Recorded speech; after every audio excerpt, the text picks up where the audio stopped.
So we're going to get started today with our really exciting discussion with our CBN panel. Our CBN panel is made up of CEOs and business leaders from across Canada.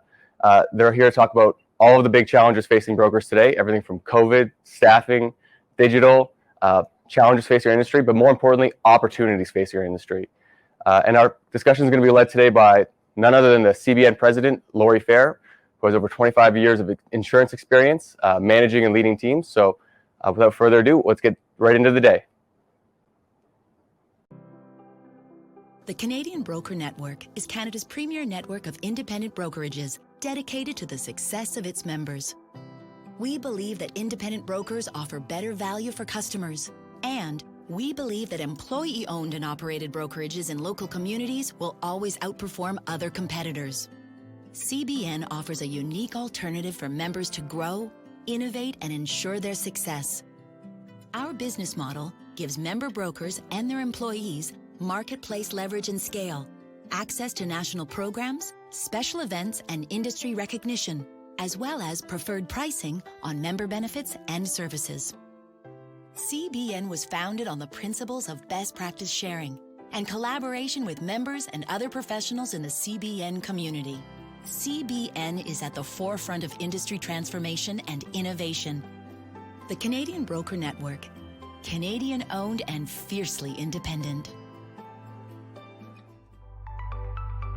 Hi, I'm Laurie Fair, President of the Canadian Broker Network. Our alliance of independent broker members across Canada are leaders and experts in all aspects of property casualty, life and benefits insurance. CBN member brokerages share industry-leading expertise combined with a deep understanding of the insurance industry. While we are fiercely independent, we have strong working relationships with all our insurance providers. We are not accountable to any one insurance company or foreign owner, which allows us to make decisions based on what is best for our clients, and not because of a corporate mandate or policy to maximize profit sharing.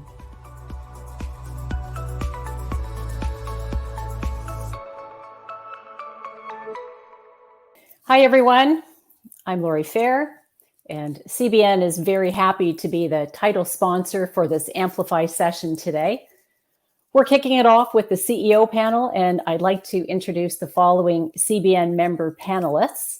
Starting in the East Coast, from Nova Scotia, we have John Pino, Vice President of McLeod Lorway. To Quebec, we have Vincent Gaudreau, Vice President of Gaudreau Assurance. In Ontario, Brooke Hunter, President, CEO of Hunters International.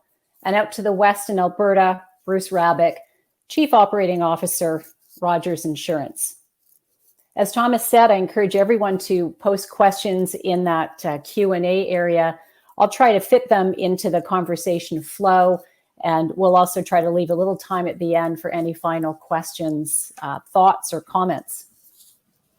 So let's get started. There's lots to talk about, and fair to say, like many businesses, we, the insurance industry, are certainly in the throes of significant change. And first question I'm going to ask John Pino to kick off with, and that question is, what are the top 3 challenges that brokerages, your office, are facing today? John. Thanks, Laurie, and I really appreciate this opportunity. The 3 things that we are seeing, first and foremost, which is not unique across the country, we're facing a talent crunch. It really seems to have exacerbated itself over the past probably year or so, as people are either turning to other industries, or I'm not entirely sure whether they see insurance as being an option for them. But we've struggled to find people at all levels. As a matter of fact, both executive, producer, and to kind of offset this, we've done a lot of development in-house. But sometimes in-house takes time and it's expensive, and it's certainly quite an investment that you have to put in an individual to get them to where you want them to be. So at this point, it is probably our number one challenge in planning, in growth. So and like I said, it's come upon us pretty quickly. It was never really a huge issue for us, but we are finding it to be a problem. Our second would be, I guess it would be along the lines of connectivity and, just simply operations with respect to how we relate to our insurers. It feels like we are developing workflows for every one of our companies. So it's a real challenge internally how to, our goal is to deliver a product to our clients where they want to be delivered, where they want to interact with us, whether it's in person, whether it's digitally. And we're finding that the lack of, consistent interaction is a real problem for us because, it seems like that's all we ever work on is our workflows. And it is exhausting. And it's exhausting, it's confusing, and it's expensive. So it is a major problem for us. I do applaud IBAC and what they're trying to do, but I think at this point we unfortunately are still a significant way away from having any kind of consistency that's going to be valuable to us. And finally, the marketplace itself. One of the big reasons why we joined CBN was, we felt that the size of CBN was going to help us in marketing larger risks, in accessing markets that we may not have the ability to access. But it is hard to believe at this point in time that we can have conversations with new producers, even clients, in saying that, I can't find a market for you for your particular risk. It really poses a challenge for us for growth. It kind of sheds a poor light on the industry. It really frustrates our producers, and it's something that, until we see some major change, I think in marketing, it's going to continue. I really do applaud CAMGA for the Association of MGAs for what they're trying to do. I think that they're going to shed a light on different options for us, but until the market really changes, I think it's going to be a major struggle for us going forward for at least the next 12 months. Thanks, John. Those are certainly some key themes. We hear that consistently. It really in all businesses, the whole talent crunch, but affecting brokerages and insurers alike, operations, connectivity, and marketplace. For the panelists, does anybody else have any other particular challenge that they'd also like to table? Bruce, if you're there you go. I'd like to say I think John nailed it. So I'd agree with absolutely everything he said. I would add one other thing, and that's access to capital. As everybody knows, there's an astounding amount of consolidation going on in the industry, driven by first American private equity, and then secondly by insurers actually buying up brokerages. And those of us who have not decided to sell our soul to private equity, or given up control of our firms, are at a significant disadvantage right now. But there are ways to meet that challenge, including collaboration with other independent brokers. So, the Americanization of our industry is something that I'm always surprised people aren't talking about, but increasingly our industry decisions are made out of Chicago. And while, there's economies of scale in accessing capital, there's no evidence that any of that consolidation is yet benefiting the consumer. And that's a conversation that's not happening in our industry. So anyways, lots to talk about. It's a great comment to table. Brooke, did you have something to add? I think also connected to the talent crunch is executive burnout. Yeah. It is. It's beyond. It's in all aspects of financial services, and it's across the board, across brokerages, across insurers. I don't have the magic solution, but it's something that we probably need to be talking about more. And connected to that is I'm concerned about the level of burnout of parents, and that continues.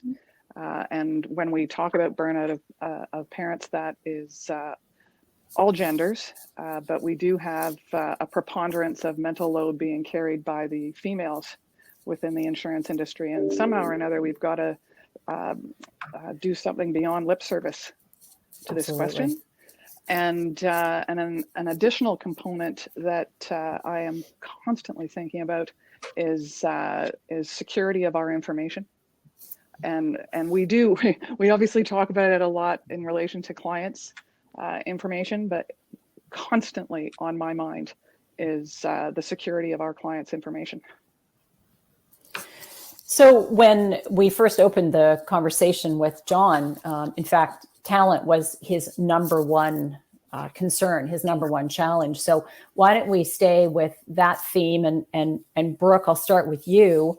John talked about kind of the talent crunch, the war on talent. So for Brooke and then others, feel free to weigh in.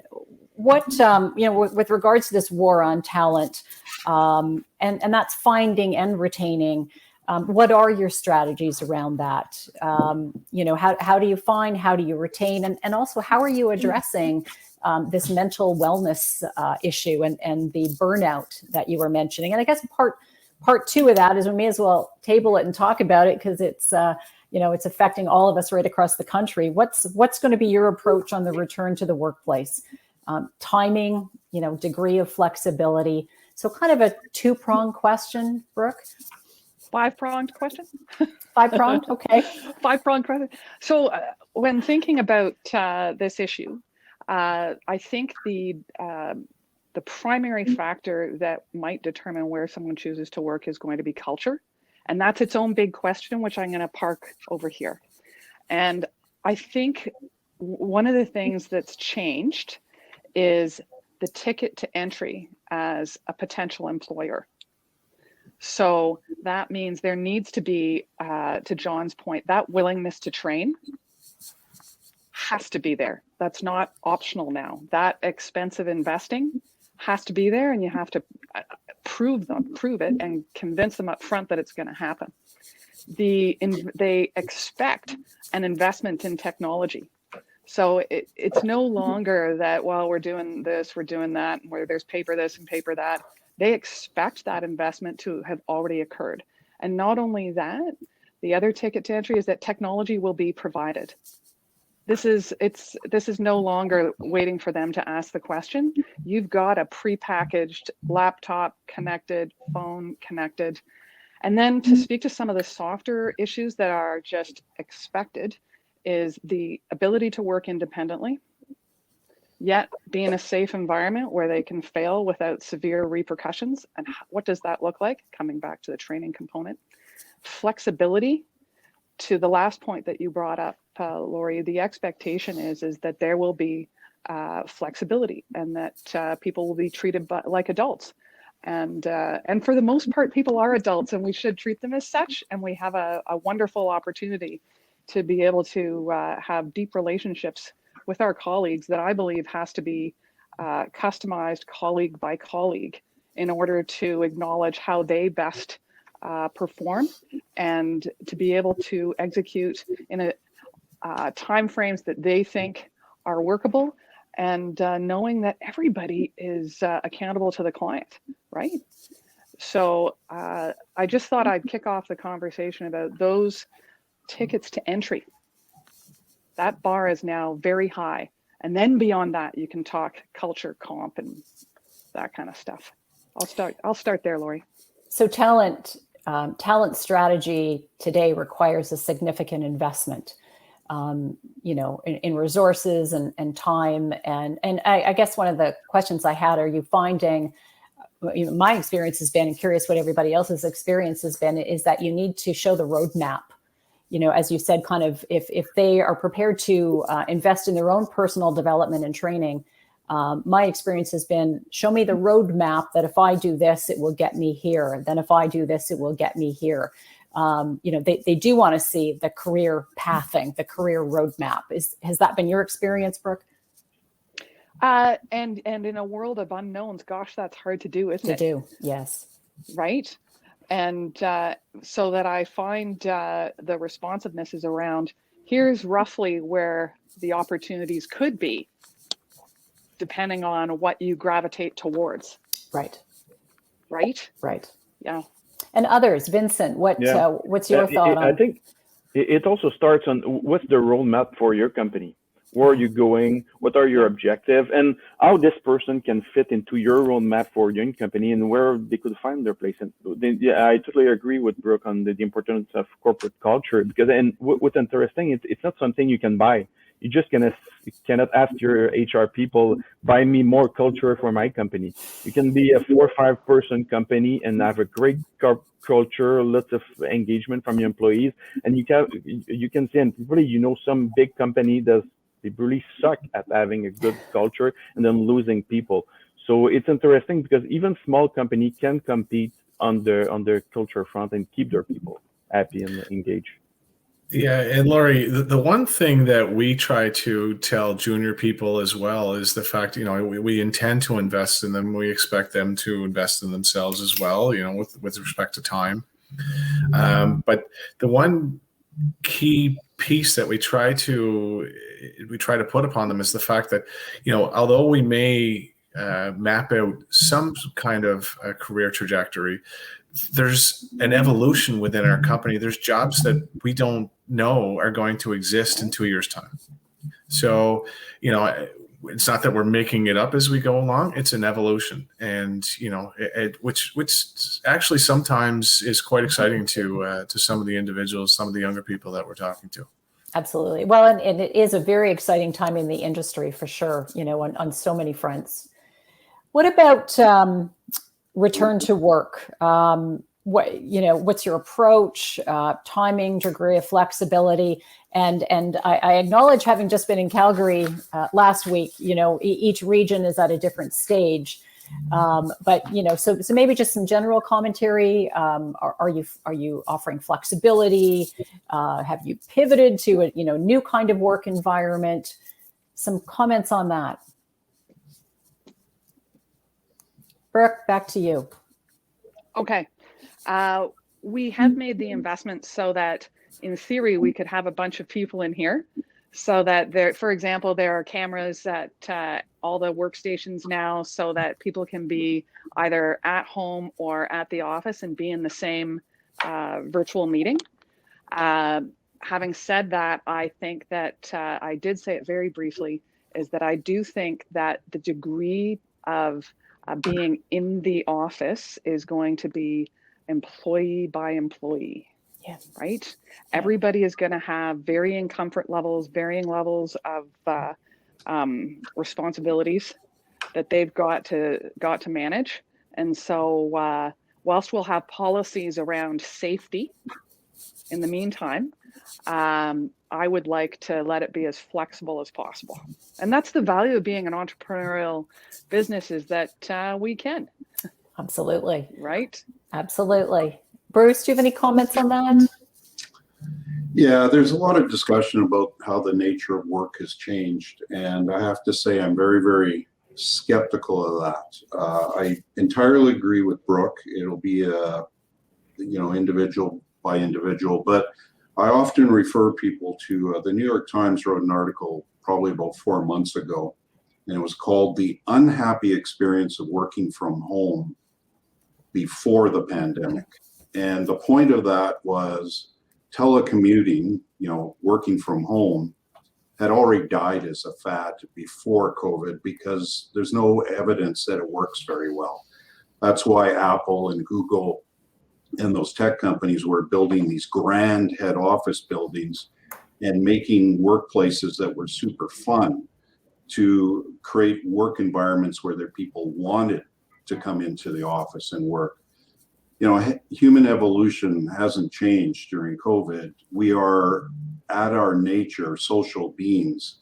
So the evidence is collaboration, innovation, and all those sorts of things work better when people are physically together. Now, again, I still take Brooke's point. You have to think about introverts versus extroverts and, you know, distractions. So there will always be some flexibility. And there is a certain portion of our workforce that is more efficient, probably working at home. But as Brooke started the whole thing off, corporate culture is critical. And it's pretty hard to build a culture when everybody's virtual. So fair enough. Super. Okay, so let's leave the talent discussion and let's go on to brokerage size and growth and some comments, Bruce, that you made at the outset. You know, currently there's this drive for scale and relevancy right now, which we can see from all the M&A activity underway. I guess my question is, you know, what's the goal? What's an optimal size for a brokerage? Is there one? Just how important is it to achieve significant growth targets year over year, whether that's done organically or through M&A? And lastly, what strategies does your brokerage follow to achieve growth each year? So, Bruce, what are your thoughts around that? Starting off with kind of, you know, optimal size, you know, growth targets. Where do we need to get to? Well, I always allude to what I thought's a fantastic quote by somebody from our industry, Alistair Campbell, who said, all the bad brokers are the same. All the good brokers are different. And that came from our shared experience of looking at brokers across Canada at a previous employer. I think the answer is you need to be of the size where you can provide the best possible service to your clients. And that varies a lot. It varies where your geography is, whether you're urban, rural, so on and so forth. But what we do know for sure is that because of technology, because of this talent crisis, as we'll call it, the threshold keeps going up. And a senior official at a big insurer said, if you're not $100 million in personal lines, you have no business being in that as a distributor. And he said that quite a few years ago. So, you know, what's the right size? It's not clear, other than you need to focus on what we call economies of capabilities, not size for the sake of size. But again, if you're customer centric, are you able to provide your customer with the very, very best service? So if you're, you know, a bit of a specialty firm like Brooke, you don't need to be the size of Aon, and you can compete with Aon extremely well. If you're in a big urban center where you're mostly personal lines, you have to be pretty big, I think. But it keeps moving up, and we think scale is, defined as scale of capabilities, is a critical factor for all brokers going forward. And, you know, how do we do that?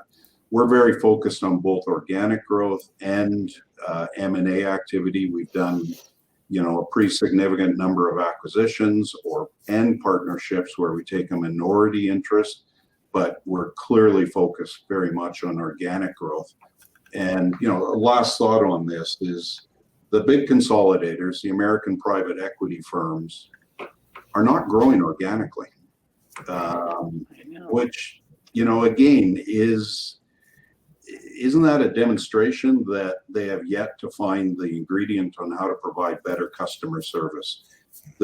All the brokers in the audience today are providing probably just as good customer service as those mega brokers. And so what's the right size? It's something you need to look at very closely, but it really depends what you're doing. John, Vincent, anything to add? I would say that the right size is the one that fits your strategy. And first, you need one.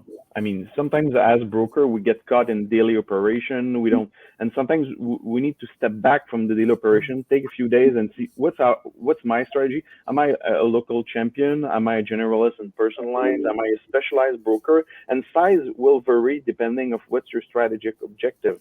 And it depends. I mean, there's as many recipe as there's brokerage, but you need to find the right size for what's your strategy. And if you're, and I agree with Bruce, it's getting bigger and bigger, for example. Yeah, I'd agree. Like, you know, for us, size, the right size is the ability for us to invest in what we need to do to be where our client needs us to be. So if we can't deliver, then we are clearly not the right size, and we have to look at how we can become there. And so part B to that is, you know, for everyone, what strategies is your brokerage following to achieve that growth? I think it's fair to say, you know, you don't thrive if you're standing still. We don't agree on what an optimal size is, but I think probably everyone agrees, you know, you do have to grow year after year. So how are you doing that? What strategies are you embarking on to grow, whether it is organically or through acquisitions? Well, I'll mention a few things. You know, a number of years ago, we, you know, looked at that old farmer versus hunter paradigm. We created a business development office or team of several business development people who are not insurance professionals, but they're business development professionals. We've invested heavily in, you know, everything from customer service training, sales training, you know, that's been alluded to. It's about, you know, one of our goals is to be the employer of choice or the best place to work in the insurance industry. And, you know, because again, as we've alluded to, it all comes down to talent. You know, we're trying to grow our own talent. We have some in-house programs where we take green people. And so growth will be stymied unless, again, you talk about that talent crisis.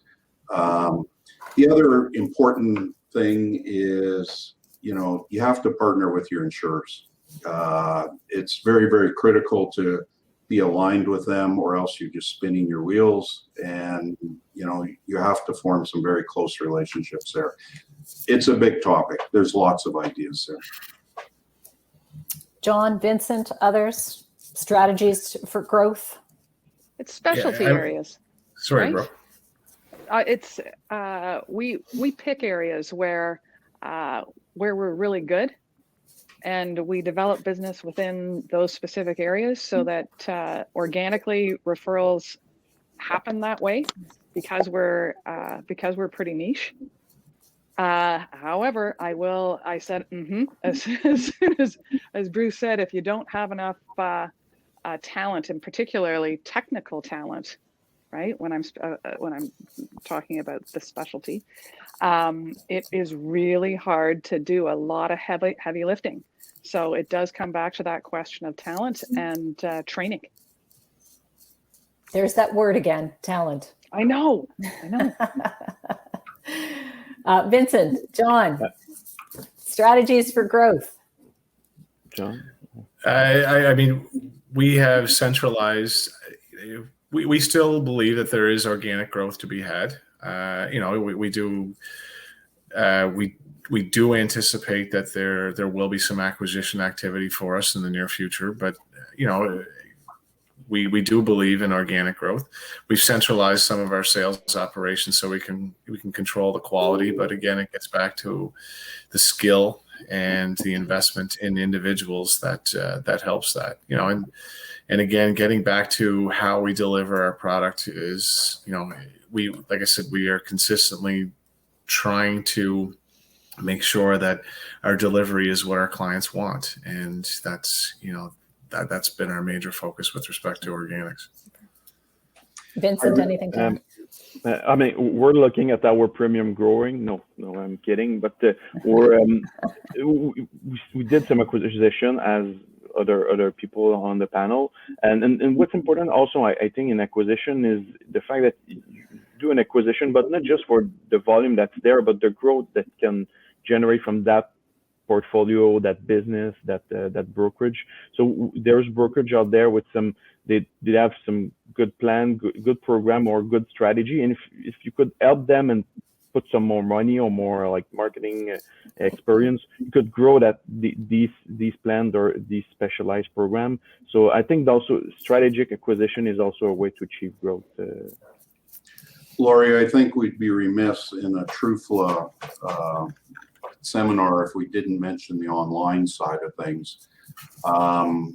We, like I'm sure many brokers here, invest pretty heavily on the online space, and our websites are right now amongst our biggest producers. We have a number of websites. Our easycover.ca professional liability online, for example, grows every year double digits is basically no human interaction. So you ignore the online space at your peril, whether you're in personal lines or specialty, because people shop online now. So actually, that's a great segue, Bruce, and that was one of the items that John had raised at the outset. But again, John's comment was operations, connectivity, workflows, lack of consistency. We can throw portals in there too, every insurance company's portal, which creates cost and inefficiency in our brokerages. So the question is around technology. It's a big focus for all of us. It has to be. When we think about improving the customer journey, and that's both service and sales, reducing friction between brokers and insurers in how we transact together, and then, of course, as I just said, trying to drive costs down in your brokerage by improving processes. How are you guys all tackling these issues in your firms? What's your principal focus of with investment in technology, given that we don't all have an endless source of capital for these initiatives? What are you doing around that? What's your focus? Anybody? John? It is. That's that big pronged question again. It's a daily battle for us. My colleague and I, Jennifer, it's something we talk about just about every time we have a conversation. It's everything from the granular piece of what a workflow looks like to is our broker management system the right system for us? It's an ongoing conversation. There's a lot of solutions out there, and the solutions continue to grow. Now, whether they're effective ones or not, you really have to spend a lot of time analyzing what's out there, what are we doing, where can we go. So it's a huge question. I know. And it's so hard to know when to jump in. I think we're all kind of waiting for the panacea, and I think it's fair to say there isn't one. But what is the jumping in point? The one thing that's exciting is it is exciting looking at this sort of stuff, because you can see where you want to be. It's just a question of whether the technology that you're looking at is the right piece for you, whether your people will adapt to it. There's a lot to it. There's no question. Yeah. Vincent, Bruce, Mark?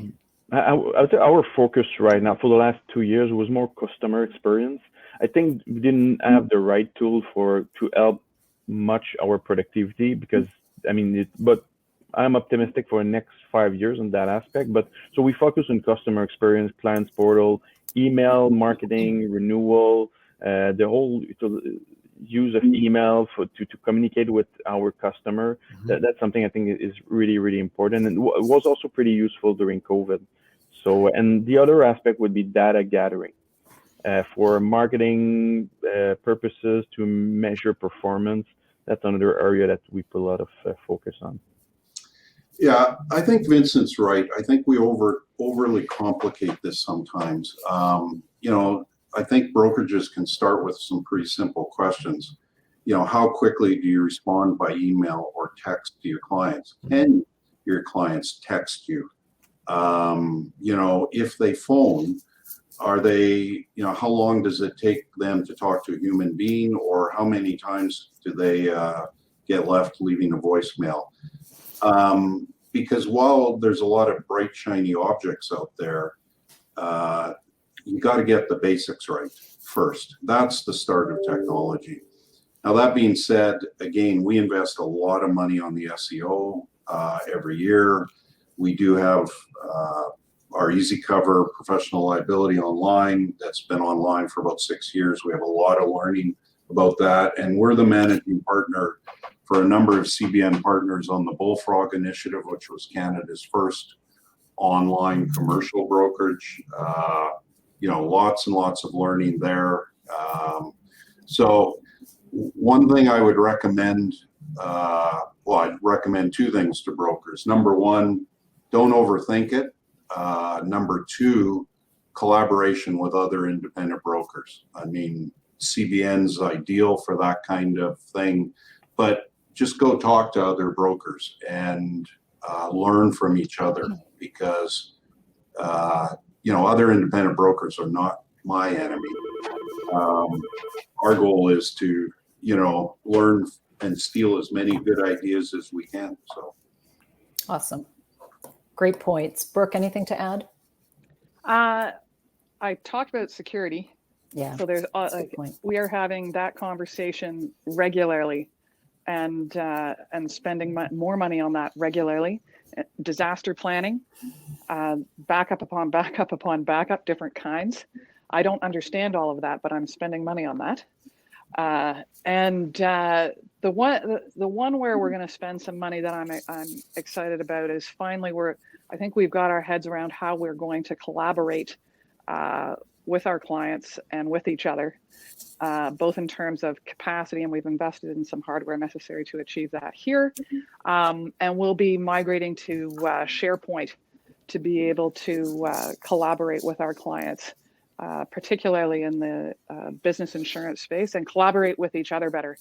So that's going to be our primary investment over the coming months. Super. So it sounds as though there's consistency around customer first, initiatives around improving that customer journey, protecting customer data. Question for the group. I think everyone knows there are some paperless initiatives from insurers out there, and a number of the associations are doing surveys around that. In your opinion, I mean, what are you hearing from your clients? Do they want paperless options? Do the majority want paperless options? Is that a demographic issue? Is that a one size fits all? What's been your experience in your organizations with those types of paperless initiatives? Bruce, you want to kick it off? Sure. Well, when you're talking paperless, I guess our best success has been our customer portals that we built. Our customers can access all their documents, online, using tools that are basically off the shelf, but which most brokers are not utilizing. So we track and monitor that very, very carefully, and steadily we see usage going up every month. And I think that's becoming, for a certain segment of commercial clients, that's absolutely just becoming, baseline. Yeah.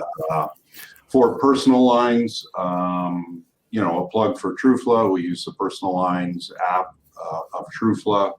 And yeah, I mean, again, I think that's baseline. So, it eliminates a lot of calls when your clients carry their liability or their pink card on their phone, when they can see their payment terms right on their phone. So, we're continually working on getting that usage up. I mean, again, I think those are just baseline technologies that every broker needs to be looking at right now. Super. Yeah, I think it's almost table stakes now at this point. For us in commercial, it it almost depends upon the class of business, and not necessarily the class of business, the way that we have it classified or segmented, and the individual that's dealing with that particular file. But for the most part, that's our people and our clients really like it in commercial. In personal lines, we used a third-party piece of software that is pumping it out. It's not only an education for the client, it's an education for the individuals who are dealing with these files as well, and how sophisticated they want to make that experience. We can push it down, but they have to believe that it's a solution for the particular client. So sometimes there's a little bit of friction there again, but it gets back to our strategy of where we want to be. So I think in personal lines, it has been a little clunky for us, but we are seeing some uptake, and it's been successful overall. And no doubt that will just continue to evolve. Sorry, Vincent, go ahead. No, I also think there's a danger that if you let insurance company control the conversation with your consumer, that's certainly a danger, because some broker doesn't have the capability to do consumer client support on an email marketing. I don't think it's right, but some brokers think they don't have the capability to do it, but there's many solutions out there. But the problem is you let insurance company control the conversation, sending renewals, renewal email and everything. At the end of the day, if for consumers, especially one with many different policy, with many different carrier, they will receive all these emails, all these portal, all these, and I don't think you're going to give a great consumer experience to your consumers. So it's important for broker to control the conversation and the experience for their clients. Super, thank you. Brooke, anything to add? What he said. Okay, thanks. Fair enough. Seems that we're all aligned. Question for the group, but we'll start with Vincent. So kind of a blue sky question. In your opinion, what will broker distribution look like in 5 years and beyond? What changes are you anticipating with insurers? Will there be more or less? Will there be perhaps fewer primary markets, more MGAs, more direct capacity from insurers? What's our world of insurance distribution, in your opinion, going to look like in 5 years or more? That's a pretty large question. I would start with first our insurer marketplace right now. There's an interesting thing that's happening on the insurer side right now. On the insurer side, insurers typically were large corporations that were dealing, really large corporation, multinational, that were dealing with pretty small brokerage. So they were these big corporations dealing with all these small entrepreneurial company, but now in some cases they're dealing with larger organizations than they are. So it will change. And they're dealing with larger and larger brokerage with more capability, more people, more resources, and also organization that will ask more of them. So it's going to be interesting to see what's going to be their answer. They will change, and we'll see. But I think it will bring a significant change in our industry, because broker will ask more and more, especially on the technology side of other insurance company. And the other thing is the fact that now that we have less general insurance company, there's a great business opportunity for smaller insurer. I think the best parallel that we could do is in Quebec, when there was the merger with AXA and Intac about 10 years ago.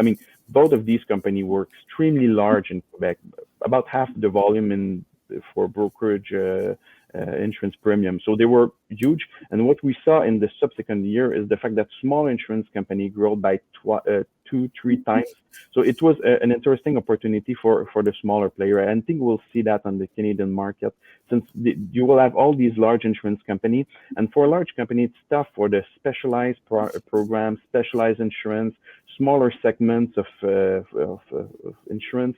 So there's a great opportunity for MGAs and smaller insurer out there. And for broker, I think in the next couple of years, I was pessimist 2-3 years ago about our future in technology, but now there's more and more great initiative. And I think in the next 4-5 next couple of years, we're especially on the productivity side for our brokerage, we're going to see a major improvement.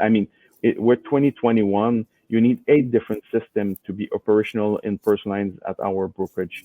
The 8 systems that are basically doing the same thing. It doesn't make any sense, and I think it's going to change, and we'll see a solution to that in the next couple of years.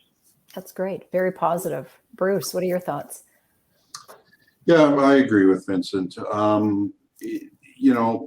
There's the old adage that we overestimate the amount of change in the short term and we underestimate the amount of change in the long term.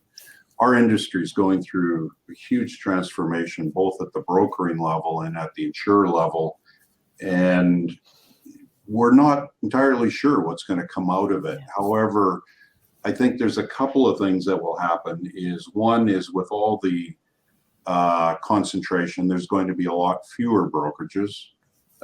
Number 2, there's going to be a lot of turmoil, and there's an opportunity for certainly mid-market independent brokers to capture some of the results of that turmoil. In other words, there's a lot of big brokers buying up small brokers, and there's going to be a lot of unhappy people who don't want to work at a mega broker, who don't want to be, have all the major decisions made out of Chicago. People like to have the decisions made in Quebec City or Calgary or wherever. So I think there's a fantastic opportunity for the independent broker going forward. However, you got to be very, very aware. The big brokers are doing deals with insurers that we don't know about, and it's resulting in extra commissions, extra deals, extra access, and we better be aware of that. Again, collaborating with other independent brokers is a great way to learn about that and sort of band together and get the results, get some of the benefits of scale. But it's going to be a very interesting next few years, and you want to be plugged in for sure. Super. Great comments. Brooke, John? I think I'm seeing, starting at the insurance company side, underwriting itself is changing. And the way, so that there is the meat grinder underwriting, and then there is, call it the intellectual capacity underwriting. And the MGAs are specializing in the intellectual capacity underwriting. And yet, within the past 48 hours, I'm pretty sure that Charles Brindamore said that their acquisition strategy now is going to be MGAs. And so therefore, that's recognition that this intellectual capacity, which of course harkens back to that talent question, right? That's where they want to grow. And brokers are going to, I think, even more so than now, have pressure to choose. Either you're meat grinding or you are doing call it the intellectual capacity, probably a bad choice of words, but one we understand for now. And I don't know what that's going to look like necessarily, but it is going to have a high level of technical expertise at the front facing real time as client expectations in that market continue to get higher. And the Canadian-based decision-making, I think, is going to have, to Bruce's point, I couldn't agree more, it's going to attract a premium. I believe it. Interesting. Yeah, to Bruce's point, I really believe that that was one of the big reasons why we joined CBN was the relationships with the insurers. I think that individual brokers are going to struggle with those kind of relationships, on a macro level, because we just don't have that scale that's going to give us the opportunities that groups or clusters or however you want to qualify that. Volume speaks volumes. And thus the increase in the number of MGAs that are now entering Canada, and the increasing partnerships between brokers and MGAs. In fact, CBN does our Underwriter of the Year awards, and this is the first year we introduced an MGA Underwriter Award as well. They're very important to our businesses, along with our primary key markets. But I think what we're seeing is the growth and opportunities coming from MGAs. Any other comments on that topic? Changing brokers, size, scale. What about direct capacity from insurers? Do we see any of that playing out right now? Well, continuing on about the MGA theme, the interesting thing is the market share in Canada that MGAs hold is roughly half of what it is in Australia or the UK. So, as Canadian insurers continually tighten up their appetite and so on and so forth, there seems to be a great amount of room for a lot more MGA capacity. And as competition increases, you need that really specialty talent. So, yeah, I think you're going to see increasingly a lot of capacity coming from MGAs, even often when it's backed by Canadian domestics. Yeah. Because it's not always London that they're Absolutely. going to. So, yeah. It's this. Yeah. Yeah, to Brooke's point, it's really driven almost by specialty talent. And, we're getting to an interesting place where, a domestic backs an MGA, which, they may also write some business directly on. But so you have to be increasingly sophisticated on the brokering side and really understand that web of connections. Absolutely. Great comments. I see Thomas there. Thomas, are we to wrap up now? Yes, when my floating head comes back on the screen, usually we got to start wrapping it up. But I do have one final question for the group. And it was kind of mentioned a few different times, but what is the CBN's plan to and strategy against U.S. investment coming into Canada? Well, Bruce, why don't you take that one? We have a fantastic plan. Our plan is basically collaborating with other independent brokers. So, number one, access to capital. Again, I teased before, there are lots of ways for us to access capital without selling our souls, like many of our big competitors have done, where decision-making can remain in Canada, but we can still access large pools of capital. Rogers is announcing today a partnership with a small broker in Calgary, where we made a significant equity investment. We're be announcing a couple more acquisitions in the next while. So if our plan is to collaborate, we can access capital, we have the talent, we absolutely can compete in this marketplace.